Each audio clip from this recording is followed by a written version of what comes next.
அமைச்சர் பெரியகருப்பனின் சம்பந்தி கேபிஎஸ் கண்ணன் நேரடி அரசியலில் இறங்குகிறார் என்பது அரசல் புராசல் பேச்சாக இருந்த நிலையில் சமீபத்தில் அவர் நடத்திய கிருஷ்ண ஜெயந்தி நிகழ்ச்சி அதை உறுதிப்படுத்தியது.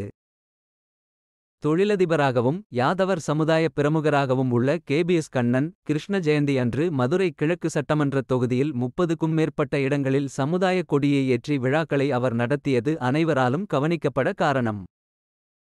அது அமைச்சர் மூர்த்தியின் தொகுதி என்பதுதான். ஏற்கனவே கேபிஎஸ் கண்ணனுக்கும் அமைச்சர் ராஜகண்ணப்பனின் ஆதரவாளர்களுக்கும் இடையே யாதவர் கல்லூரி நிர்வாகம் சம்பந்தமாக பிரச்னை ஏற்பட்டு நீதிமன்றம் வரை சென்ற நிலையில் தற்போது கிருஷ்ண ஜெயந்தி விழா கிழக்கு தொகுதியில் பரபரப்பை ஏற்படுத்த என்ன காரணம் என்ற கேள்விக்கு கேபிஎஸ் கண்ணனிடமே கேட்டேன். கிருஷ்ண ஜெயந்தி விழாவை கிழக்கு தொகுதியில் கொடியேற்றி கொண்டாடியதை சமுதாய ரீதியாக நடந்தது சொல்ல முடியாது. அனைத்து சாதி மதத்தினரும் கலந்து கொண்டு சிறப்பித்த விழா என்றுதான் சொல்ல வேண்டும். கிழக்கு தொகுதியில் உள்ள யாதவர் சமுதாய மக்கள் இந்தாண்டு சிறப்பாக கொண்டாட வேண்டுமென்று முடிவெடுத்து அந்த தொகுதிக்குள் அமைந்துள்ள யாதவர் கல்லூரியில் தொடங்கி வரிசையாக ஒவ்வொரு ஊர்களிலும் யாதவர் குலக்கொடியை ஏற்றுவது என முடிவு செய்தோம். அது முழுக்க கண்ணனின் புகழ்பாடும் கீதை போதித்த நல்லொழுக்கத்தை மக்களிடம் கொண்டு சேர்க்கவும் நடத்திய விழாக்களுக்கு சம்பந்தமில்லை. எனக்கு அனைத்து சமூகத்திலும் நண்பர்கள் உள்ளனர். அனைத்து சமூகத்தினருக்கும் சம வாய்ப்பு கிடைக்க வேண்டும் என்று விரும்புகிறோம். அந்த அடிப்படையில் இத்தொகுதியில் யாதவர் சமூகத்தினர் மெஜாரிட்டியாக இருந்தாலும் ஒவ்வொரு தேர்தலின் போதும் யாதவ சமுதாயத்தினருக்கு வாய்ப்பு மறுக்கப்பட்டு வருகிறது.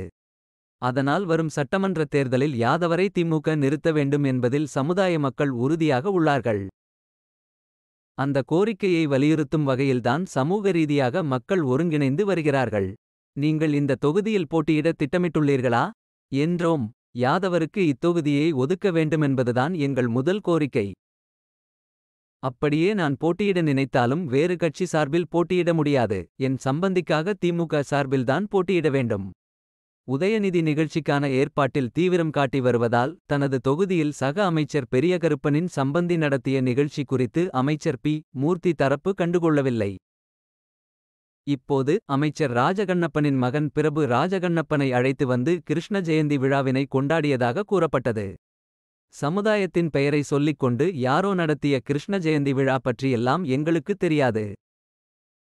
எங்கள் அமைச்சரின் மகன் நீண்ட காலமாக மதுரையில் நடைபெறும் கிருஷ்ண ஜெயந்தி விழாக்களில் அமைதியாக கலந்து கொண்டு அமைதியாக திருப்பிவிடுவார். அப்படியிருக்கும்போது யாருக்கும் போட்டியாக விழா நடத்துவது எங்களை வழக்கமில்லை. இந்த வீடியோ குறித்த உங்கள் கருத்துக்களை கீழே கூறவும் மற்றும் இதனை பிடித்திருந்தால் லைக் செய்யவும்.